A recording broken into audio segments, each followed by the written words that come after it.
আপনার হাতে যদি থাকে মাত্র 1500 টাকা, তাহলে আপনিও যেতে পারবেন কক্সবাজার মেরিন ড্রাইভে। আজকের ভিডিওতে সোলো কক্সবাজার ট্রিপের সম্পূর্ণ গাইডলাইন দেওয়ার চেষ্টা করব ইনশাআল্লাহ।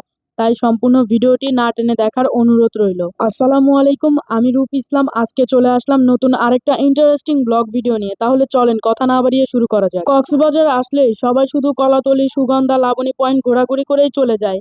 তবে এই বিচগুলোতে সবসময় মানুষজন বেশি থাকে। প্রচুর পরিমাণ মানুষ থাকার কারণে এই বিচগুলোতে মানুষ আসলেই সমুদ্রের আসল সৌন্দর্য ফিল করাটা অনেক বেশি মুশকিল হয়ে যায়। তাই তো আজকে আপনাদের এমন কিছু সুন্দর সুন্দর বিচের সন্ধান দিব যেখানে আপনারা প্রাইভেট বিচের মতো বসে থাকার ফিল পাবেন। আর এই বিচগুলোতে মানুষ খুবই কম থাকে। তাই চলেন এই বিচগুলোতে কিভাবে যাবেন, মেরিন ড্রাইভে কত টাকা খরচ হবে, সবকিছু থাকছে আজকের ভিডিওতে। প্রথমে আপনাদের আসতে হবে কলাতলি ডলফিনের মোড়ে, আর এখানেই আপনারা চাঁদের গাড়ি, সিএনজি, অটোরিকশা পেয়ে যাবেন। আপনারা যদি 10 জন হন তাহলে আপনাদের বড় চাঁদের গাড়ি নিতে হবে, ভাড়া পড়বে 4 থেকে 5,000 টাকা। আপনারা যদি 3 থেকে 4 জন হন তাহলে আপনারা ছোট চাঁদের গাড়ি নিতে পারেন, ভাড়া পড়বে মাত্র 2500 থেকে 3000 টাকা। আপনারা চাইলে সিএনজি করেও যেতে পারবেন, এক সিএনজিতে 5 জন করে বসতে পারবেন, সিএনজির ভাড়া পড়বে মাত্র 1500 টাকা। সবশেষে আপনারা যদি হন মাত্র 2 জন তাহলে আমার মতো ছোট একটা অটোরিকশা নিতে পারেন, ভাড়া চাইবে 1200 টাকা, দাম দর করলে আরেকটু কমাতে পারবেন। কক্সবাজার আসলে একবার হলেও মেরিন ড্রাইভে যাওয়া উচিত, কারণ এক পাশে পাহাড় আরেক পাশে সমুদ্রের উত্তাল ঢেউ দেখে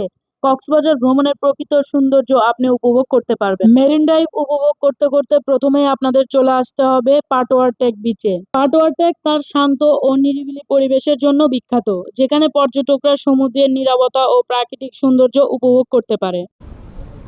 আসসালামু আলাইকুম গাইস, এখন আমরা চলে আসছি কোথায়?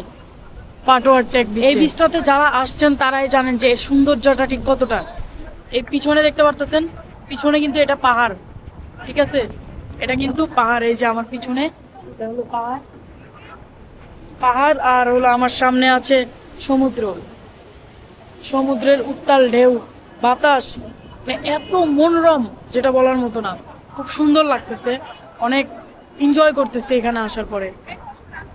এরপরে থাকছে ইনানি বিচ। ইনানি বিচ থেকে সামান্য একটু দূরে আপনারা পেয়ে যাবেন এই বিচটি। এই বিচটি ইনানি বিচ নামে পরিচিত, তবে ইনানি বিচ থেকে একটু সামনে গেলেই এত নিরিবিলি একটা বিচ পেয়ে যাবেন আপনারা। আর এখানে বসে সূর্য অস্ত দেখার অনুভূতিটা তো অসাধারণ। ইনানি বিচে বসে আপনারা সুন্দর একটা বিকাল কাটাতে পারবেন। আর এটা হচ্ছে সোনাপাড়া বিচ।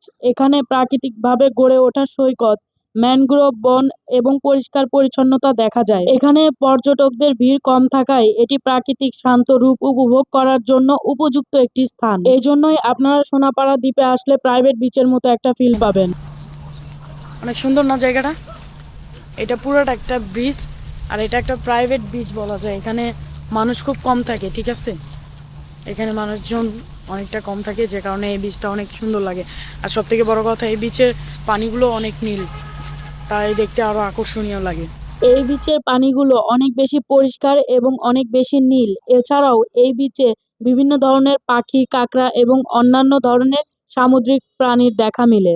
এই ছিল আমার আজকের ভিডিও। আপনার ভ্রমণে যদি আমার ভিডিওগুলো আপনাকে সহায়তা করে, অবশ্যই আমার পেজে একটা ফলো দিবেন, লাইক, কমেন্ট, শেয়ার করে আমার পাশেই থাকবেন। আল্লাহ হাফেজ।